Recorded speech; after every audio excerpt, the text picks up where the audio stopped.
I'm Victoria Knitter. I'm Adriana Rodriguez. I'm Dylan Ritter. I'm Shalene Rios Arroyo. I'm Jelena Rodriguez. And we have come from Floating Wells Junior High to interview the amazing author, Kekla Magoon, and we would like to thank Arizona Public Media and Pima County Public Library, and of course, Kekla Magoon for this opportunity. How did you get your inspiration for this book? My inspiration always comes from a variety of places. For the season of Styx Malone in particular, I have a couple of sources of inspiration. One is that I grew up in Indiana, and the story is set in Indiana. It's set in a very small town. I actually grew up in a medium-sized town, but I wanted to tell a story about black kids in Indiana because I hadn't read a story about black kids in Indiana when I was a black kid growing up in Indiana. And the story is about two brothers, Caleb and Bobbie Jean, who, Caleb is the hero, he's the protagonist, and he desperately wants to be not ordinary. He doesn't even know entirely what it means to not be ordinary, but he just knows he doesn't want to be ordinary. But his father tells him he's extraordinary. And he doesn't know that that means extraordinary, right? You're special already. That's what his dad is trying to tell him. But that's not what Caleb hears. Caleb hears that he's very ordinary. And so he decides he needs to do something, anything, to prove that he's special. And he, of course, makes some strange decisions in trying to prove that he's not ordinary. So one of the things that he does is he sort of accidentally, trades his baby sister for a bag of fireworks. And that particular story was told to me in a slightly different form by I don't know what the ice cream store equivalent of a barista is, but it was a guy who was working in a yogurt store, and he was telling me a story about a time that his uncles traded their baby sister for a bag of peanuts, and he thought this was a really interesting story that should someday be in a book. And I said, well, I don't have a story that could go in right now, but it does sound interesting. Maybe someday it'll make it into a book, and it did. How do you schedule your time while writing, and does it ever become difficult to focus on the book with life's many responsibilities and obligations? Yeah, I schedule my writing a couple of different ways. One is that I try to write in the morning because I'm really good at writing in the morning. Every once in a while I get an idea late at night and I want to jot it down, but for the most part I like writing in the morning. So when I'm home, every morning I go to a coffee shop. And I have another writer friend who also goes to this coffee shop, and we meet there and we write. And it's nice to have somebody to write with, because writing can often be a lonely job where you're just by yourself at home with your laptop, hoping that someday maybe your story will be in the hands of some reader somewhere. But you don't know yet when you first start telling a story where it's going to end up. So it's really encouraging to have a writing buddy. So we work together. He works on his own things and I work on my own things, but we're, in the same space. And, can watch each other's things when we have to go to the restroom or something like that, which makes it really a nice partnership. And I do travel a lot. Right now I'm in Arizona, but I live in Vermont. And so when I'm traveling, I don't do as much writing. And it is hard sometimes to do lots of different things and have that take a little bit of time away from writing. But I try to remember that, nobody sits down to write an entire novel all at once. You have to work on it a little bit at a time. And so knowing that I can get a little bit of work done every day on my novel, and eventually it'll add up to being a book. So I try to do as much as I can, but not overwhelm myself with the feeling of I must write a book today, because it'll always take me a long time. I saw a video online of an event where a group of people acted out scenes from the seasons of Styx Malone. What was it like to see your book brought to life? Oh, I love that. It's so much fun. One of the things that I enjoy doing most as an author is inviting people to read the book and act it out. There's something I do called Reader's Theater with students where I take a scene from the book and translate it into sort of like a script. And have different readers help me read the book out loud. And it's kind of like acting it out, but mostly it's reading. And we have a lot of fun doing that. It's especially fun when I see student groups, doing that sort of as a performance, right? Or putting a scene together about the book. It's really fun to see the book come to life in different ways and to see readers interpret the story. Because, the way that I look at my writing is that I'm telling a story, I'm starting the story, right? But the reader gets to be part of making the story what it is. And so if there's a group of readers who brings the story to life, they'll probably do it in a slightly different way than I will do it, right? But that's kind of exciting that the book gets to take on a life of its own beyond me and beyond the ideas that I started with. Why did you choose to make the candy cigarette such an important part of Stick's persona? Oh, it's funny. Styx was one of the characters that just sort of walked out of the woods and was part of my life and part of my story. And he always had this candy cigarette in his hand. And I don't know why. I almost didn't want him to have that because I don't like smoking. I don't like the sort of, it's actual cigarettes, right, are not good for you, and I don't like, having that as part of my story. But for some reason, Styx really wanted these candy cigarettes, and candy cigarettes aren't gonna, hurt you except for they're full of sugar, and so he's a character who kind of pushes boundaries in interesting ways, but ultimately is a good person. And I think that the candy cigarettes are kind of like that, where it's sort of like, he's not actually doing something bad, but he kind of wants to pretend that he's doing something bad. And so candy cigarettes are a really good example of that. I always thought they were kind of fun and cool as a kid. I never thought real smoking was cool. That always baffled me. And in fact, my characters say that baffles them too, because it baffles me. But the idea of pushing boundaries, because that's what they're doing in the story, right? They have these limitations. You're supposed to play in the backyard. You're not supposed to go further. You're supposed to stay in town. You're not supposed to go further. And so I think, the idea of pretending to smoke but not actually smoking is kind of a bit of a metaphor for who Styx is as a character. I found the fact that Lisa is only in one chapter interesting. What is the significance of this character? What is the significance of I would say that the significance is to show that there's more to Styx than Caleb and Bobbie Jean sort of recognize or understand. He's much older than they are, and he doesn't necessarily tell them everything about who he is or show them every part of who he is. And I think that's true of most people, right? We all have different parts of ourselves. Maybe we have different groups of friends and we show different parts of our personality to different people. And that's fine. There's nothing wrong with that. But for Caleb and Bobbie Jean to sort of encounter Styx in a moment when he's being a different person than he is with them, that sort of starts Caleb thinking that maybe there's more to Styx than he thought, or that maybe Styx is different than he thought, and he gets that sort of first sense that maybe Styx is misleading them a little bit. And different readers might feel differently about the way that Styx behaves in the story. I don't know that he is going out of his way to lie to people. Some readers might disagree about that. But he definitely doesn't tell everything that he's thinking, and he definitely kind of likes pulling one over on people a little bit. So I think it's the first moment when Caleb hears something in Styx's voice that suggests that not everything is what it seems, and that's an important moment in the story. How have your personal experiences with racism affected Mr. Franklin's logic behind sheltering his sons from the outside world?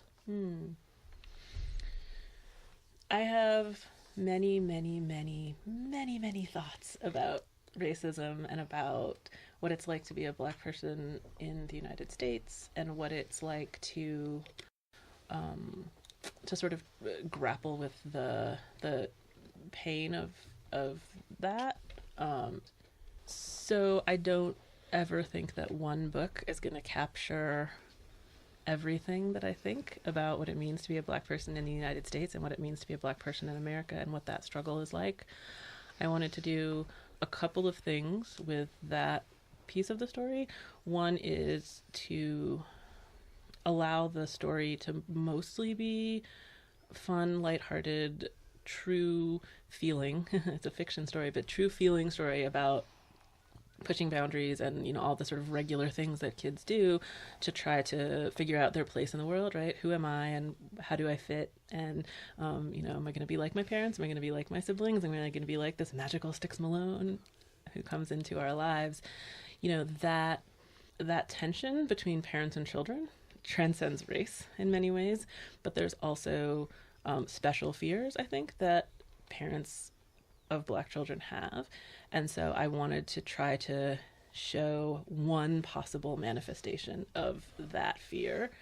There are many other ways that Black parents might choose to try to protect their children, such as having a frank conversation with them about the dangers of the world.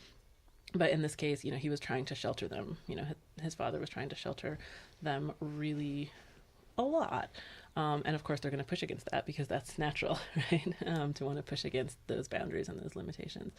So for me, it was a way to keep the story lighthearted and fun and about kids having, this summer adventure, but also to keep that sense of what it's like to be a Black person in America as part of the story, but not the dominant part of the story, right?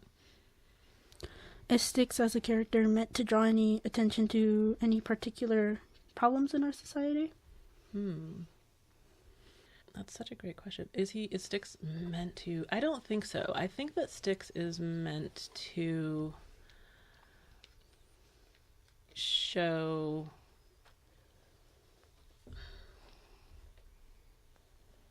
I think if anything, he's meant to show that we tend to underestimate and pigeonhole Black teen boys. I think, if there's a big picture problem that he draws attention to, I think it's that he's not everything that he seems, right? He's different than what he seems. He's really good-hearted in some ways. He's kind of a trickster in other ways, right? He has all this potential to be all of these different things, and that there's a richness to him. At least I think there's a richness to him as a character and a complexity to him as a character that often gets erased from Black teenage boys. I didn't place much emphasis on his foster care situation, but he is someone who's in foster care, and I think that there are many things about that system that don't function as well as they could in different situations, and so Styx ends up being moved from home to home in a way that perhaps isn't best for him, but that's kind of the nature of that system. So I think it may point a little bit to some of the challenges of a foster care system, and also some of the strengths of a foster care system, which is that he can find a family. There's someone who really cares about him that he ultimately is matched with, right? That sense of belonging and home that he searches for. I think we all search for that in different ways. And so I'd like to hope that there's lots of different things that readers could take from Styx, but I hope that that's expansive and not limiting. I hope that what we see is many possibilities. Any candy cigarettes that had the little cherry tip on them? No, the ones I pictured were just the ones that I always saw as a kid that were just white. They don't even look like cigarettes in any way. They're just like sugar sticks. Sugar sticks. Exactly, they are. They're sugar sticks. There's nothing more to them. Chalky, like they're powdery. Yeah. I found some in there's a candy store in New York. I was in New York visiting, and I walked into this candy store thinking, maybe. And they had every imaginable kind of candy, and they actually had these little packs of candy cigarettes, and they had all these weird logos on them, including the one that was like the 1950s guy with the he's smiling and there's like a star burst at his his teeth glint thing going on. And so that was the package that I used when I described the box that's of candy cigarettes that Styx carries around. That's the description that I used, because I actually had them because I could hold them while I was working on the book and use them as props. They made me feel cool when I was little too. Right? I don't know what that is. It's so strange. Yeah, I've never had any interest in smoking at all. Neither do I. It's very gross to me, but there's something, I don't know, there's something about that. Why did you choose to include so many details about how Styx is affected by CPS? Why did I choose to include so many details? I suppose that relates to the question from earlier a little bit, that I do, part of me does want to call people's attention to some of the struggles that teens go through when they don't have an immediate family that's there taking care of them. I grew up in Indiana. I remember and my mother does a lot of work with children in need, I guess is the way that I would phrase it right now. And so I've always been very grateful for my own family, and the family that I give Caleb and Bobbie Jean is a really warm and loving family. Warm and loving parents can cause all kinds of trouble in children's lives, right? And be sources of tension and sources of stress, which obviously their parents are to a certain extent in this. But the situation that Styx is in really contrasts with the situation that Caleb and Bobbie Jean are in terms of their family environment. And so, a lot of Styx's story is really the story from Styx's perspective is about finding family, finding friends, finding a place to belong. And I think that that's something that's probably common to a lot of kids that have gone through a foster care system. And so that that element of the story, to me, I didn't want to include too many details, but I wanted to include enough to make it feel real. Are any of your characters drawn from people in your life or events or anything? If not, how did you come up with such vivid characters? I don't ever base the characters directly exactly on people that I know. I often draw inspiration from characters that I know. So in this story, you know, I have one brother. So, you know, Caleb and Bobbie Jean are brothers, and so they do have a baby sister, but the story doesn't really have a whole lot to do with her, except for the part where they try to get rid of her. And so, you know, that sense of sibling relationship and like it's just the two of us out here in the world, you know, playing in the woods kind of thing, that comes from a little bit of my relationship with my brother. And you know, Styx, I don't know that Styx is really based on anybody, but he has qualities that are sort of like my brother when he got older, right? And then their mom in this book definitely says some things that my mom says, particularly when she's talking about the garden and they're quoting her about, you know, like the tomatoes that she grows or the tomatoes my mom used to grow, and, you know, some of the things that she says that would skew corny are things that my mom would say. And so my mom reading the book gets a couple of, you know, she's like, oh, that's me. Like she sees herself in that character, even though there's not much else about the character that's like her. And the dad is totally different from my dad. But there's another book where I have a dad that's kind of similar to my dad. So I do think I draw on people that I know, but I try to sort of mix and match and make composites and imagine as well. What inspired you to write Corey as a less than typical bully who loves babies and fossils? I kind of like Corey Cormier. He's, you know, I think it goes to my interest in writing characters who are nuanced. I think that nobody is one thing, and very often when we write characters who are doing something stereotypical, right? Like he's a bully, right? He's teasing them and he's making fun of them and he kind of wants to hurt them, or he's kind of wanting to prove how tough he is, really, is what he's doing, right? He doesn't really want to hurt people, but he kind of wants to feel good about himself. And so somebody like that is also going to have other qualities, right? He's going to have a different side to him when he's with people he does trust or when he's at home. And, you know, maybe there's things that scare him, right? And so he's scary to Caleb, but he's probably scared of something else in his life that makes him that way. And so I wanted to show that somebody can be mean and also squishy, right? Like he can be, you know, somebody who loves, you know, punching, but also loves, like, you know, squeezing the cheeks of a tiny little baby. And that, I think that contrast is interesting. And I think that helps remind us that, you know, the people who we think of are as bad people, right, aren't necessarily bad people, right? They may be behaving badly in that moment, and there's probably a reason for why they're behaving badly. Yeah, I think we tend to give people identities based on, you know, certain aspects of their behavior, and instead of saying, like, this is a bully, right, you say this is someone who is behaving as a bully, or this is someone who is bullying, right? And that doesn't have to be the be-all end-all of who they are, and hopefully we can help them, you know, learn to change some of that behavior. Do Bobbie Jean and Caleb not like Susie since they traded her for the fireworks? Well, I don't think that's true. I think they actually do like her. I think they enjoy her a lot and have fun with her. I think, you know, anybody who has siblings knows that it's a complicated relationship where, you know, you love each other, you've got each other's back, you know, but at the same time, there are times where you're just like, I do not want you around right now. Like there's, you know, there's all of those feelings.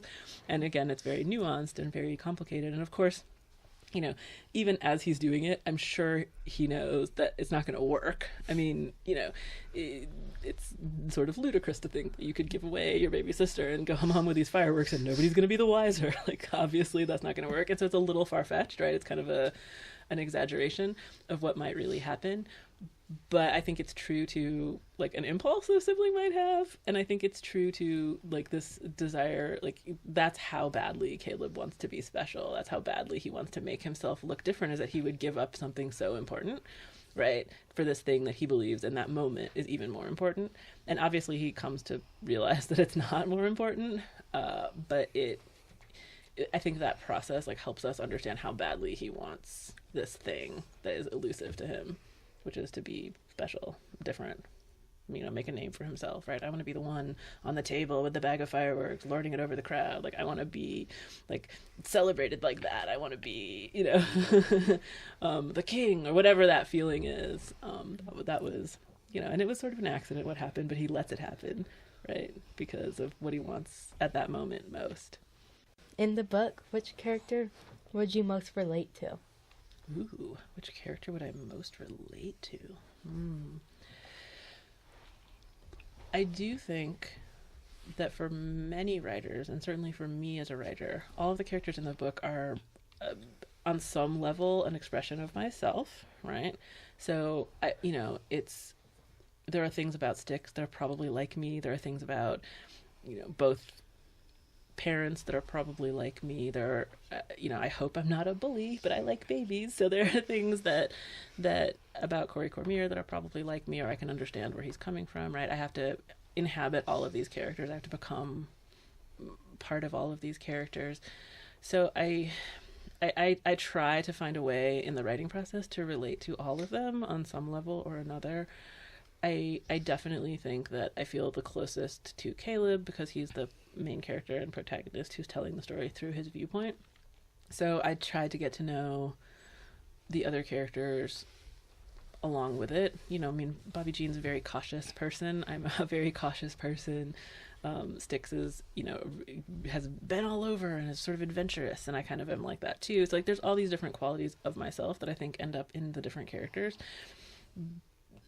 But it's ultimately my job as the writer to be as much in Caleb's point of view as possible, because there are things about these other characters that I know as the author that Caleb doesn't know, and so I have to sort of distance myself from some of what I know about those other characters to allow Caleb to have his own feelings about them. So I think I relate most to Caleb and his desire to make a difference, right? His desire to make a splash and be somebody that's noticed in the world and make a difference. And I hope, writing this type of story helps me remind myself that it's okay to be someone who makes a difference in smaller ways, right? It's important to be a good friend. It's important to be a good sibling. It's important to, be able to push boundaries but not hurt people in the process, right? So that all of that tension is part of what I see in the story and part of what makes me identify with Caleb. How do you craft some of your creative similes and analogies, such as a smile was like money? Such a great question. I don't even know if I have a full answer to it, because sometimes those things just come to me. Like I get a sense of a word or a sentence that I want to write, and it comes to me. Like if I'm really engaged in the scene, I start to see more figurative language that relates to it, and not all of it ends up staying in the book, but I start seeing things in different terms, because it's different to say he smiled, right, than it is to say his smile was like money. Like that gives it, you know that he smiled, right, but you're getting more information. And so a lot of times that comes to me in revision, because a lot of times our first draft scene is going to just be like, okay, Styx smiled, they walked away, Styx threw his arm around Caleb's shoulders, like whatever, and then later as I'm going through it again, once I can see the action really clearly, then I can start to give the action more depth, or I can imbue those actions with qualities that make the reader feel something, right? Because there's lots of different ways to convey that somebody smiled. Somebody can smile in a menacing or sinister way. Somebody can smile in a way that means they're laughing and happy. Somebody can smile in a way that means they're sad, right? And so it's something that writers work on a lot, actually. The idea of figurative language, right? Using similes or using metaphors or using descriptions that deepen a moment beyond just the action or beyond just the dialogue, to let you know the emotion that a person is feeling without actually having to say, I felt happy, I felt sad, like I felt like this was a great opportunity, right? A line like that, it sort of just comes, but it comes after several drafts, and it comes after a lot of work and sort of spending time in that scene and in that moment to try to really capture how it feels. I really like the scene with the piggy banks, how Caleb and Bobbie Jean were going to break the piggy banks, but then later on they find the plug and they didn't have to break it. Like, where were you going with that? Well, that's actually something that I experienced as a child, because I had this ceramic piggy bank and it was white with flowers painted on it, and it was a pig shaped. piggy bank, and it was on my dresser for the longest time, and I put coins in it for the longest time, and I kept adding coins to it, and I was just like, I would imagine like what is going to be the thing that like makes me like break the piggy bank to get it open, because that's how I thought you had to open it. I didn't know that there was a plug in the bottom of its belly and you could like shake the coins out. I thought that, you know, you kept putting coins in the piggy bank and that was the thing. It was like if you put this in there, you couldn't get it back until the day you broke the piggy bank, and that was really like that my savings had this weight to them. Like there was going to be this moment when I knew that like my piggy bank purchase was going to happen, and it would be like you smash the piggy bank and then you have this money, right? And so that you know, I haven't honestly thought about how it relates to the story on a metaphor level, but that's where it came from my actual life, was that I was a kid who like didn't know there was a plug in the bottom of the piggy bank. So I don't know if anybody has thoughts about how that relates to their journey as a metaphor. I would like to hear that. When did you find out that it did have a plug? Embarrassingly long time later, but before I actually smashed the piggy bank, so that's good. That's good. That would be extremely unfortunate if you like broke it and then saw the rubber plug. Yeah, like years later. I don't filled it with coins and it just sat there for the longest time, and then I learned that I don't remember how I discovered it. Like I don't remember the moment of discovery actually, which is interesting, but I remember that sense of anticipation and the sense of power that this piggy bank had, and that I didn't want to break it. Like I knew because it was so pretty, and so it was like the idea that I would want something with that money more than I wanted the piggy bank, and that I was putting money into it with the belief that something would be that powerful. Because I could have just kept stuff in a bank. You know, I could have just said, "Oh, this is pretty. I don't ever want to break it, so I'm not going to put money in it." Right? Which is that's a whole interesting thing in and of itself. Yeah. You mentioned earlier about like traveling. Mm-hmm. And I was wondering, like, what place you've been to that you've liked the most so far. Oh, I just love traveling in general. I love seeing new places. I've traveled the most in the United States. I haven't traveled very much out of the United States. I've been to Greece, and one of the most beautiful places I've ever been was Santorini, Greece, which is an island in the Mediterranean. And I have been to Puerto Rico, which is within the United States, but not within the continental United States. I've never been to Alaska or Hawaii. Those are the only two states I've never been to. I've been to Mexico. I've been to South Africa and Zambia. And when I was very, very little, I lived in Cameroon for a few years with my parents, even though I was born in the U.S. My favorite place to travel in the continental United States, it varies because I like going to places where I have friends that live. So coming to Arizona feels really nice to me because I have a friend from high school who lives in Phoenix, and I've been to Phoenix a couple of times to visit him, and we went up to the Grand Canyon, and we went camping, and we went to Sedona, and you know, so those are really happy memories for me because it's a totally different landscape from Vermont where I live, and it's a friend that I've had for a long time. And so it was my memories that are the best travel memories are based on sort of who I was with when I went places, because I can appreciate all kinds of landscapes. I love mountains and ocean and river and lake and, woods and, and desert, there's all kinds of beauty to me in the world, but it's most fun when you get to share it with other people. I like your art cover for your book. Like, did you come up with a design? I did not. There is a whole department at the publisher that helps design it, and the illustrations were drawn by Vanessa Brantley Newton, who is a children's book illustrator, and she's done a lot of really cool art. And I really love sticks, like the image of sticks on the cover. I've always loved it, and so they went through a couple of different designs. So there's also a book designer whose name is in the book. I believe it's Maria Middleton, and the book designer would help decide things like what font the title Season of Sticks Malone was in. There was an earlier version of the cover that had the same art. It was the boys, but the title, The Season of Sticks Malone, was above sticks, almost like in like kind of a bubbly font that looked sort of like clouds, and it looked fine. This is a much, much nicer looking cover than that was. But it was, so because Styx was lower to the boys, he didn't look quite so amazing and epic and, like far away and unbelievable. He's like doing this crazy dive from, the rocks. And, he looked more sort of human, and he looks a little more superhuman in this photo. And the font they chose, like, it's just, I love the cover font that they have now, but the one they had before was it just didn't look quite as classy, for lack of a better word, than this does, and sort of sleek. Like, this looks sleek, which feels true to Styx in a way that the other cover didn't quite feel as true to Styx. And so that one change of just moving the title below Styx's body, those kinds of decisions were really cool. But like, the art was the same, but they made this one thing different, and they changed the colors a little bit. It was like darker colored, and I like the lightness of it. So yeah, those are the designers, and I'm not a visual person, I'm a word person. So I like it that they have artists who are professional visual people to be making those decisions and to be giving me, they show me stuff and they tell me, that I can weigh in on it, but I don't get to make the final decisions about what the book looks like. And it's probably best that I don't. I like being able to weigh in, because I like being able to say I don't like something, or that something doesn't feel right to the book, because it's my book, right? And I have to walk around carrying it and be proud of it and excited about it, so it's important that I like it.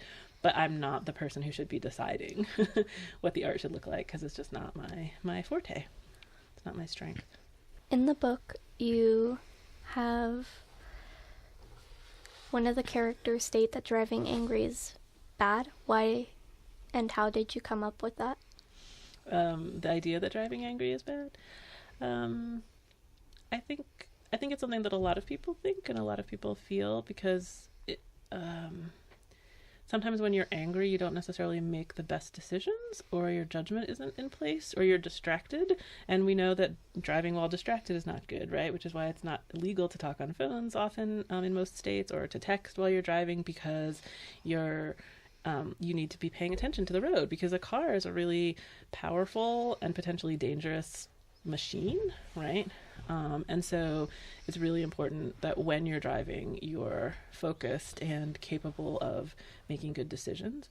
And so very often people who are, if you're a little bit upset, fine. But if you're crying really hard, you probably want to pull over, right? If you're really, really mad and angry and just like, "Ugh," that's a very normal human emotion, right? But it's probably not the best thing to be taking out on the road, simply because you're just not at your best, and usually when you're that upset about something, you sort of need to get it out in a different way, right? You need to take a little bit of time, and it may not go away immediately, but you might be able to get yourself to a place where you're a little bit calmer before you get behind the wheel. It's just kind of a good life thing to know that when you're driving, it's good to be focused and not be too angry or distracted or upset. Yeah, thank you so much. They were really great questions. You asked really great questions. Definitely some questions I had never been asked before, which is pretty unusual. So you guys are great. Yeah.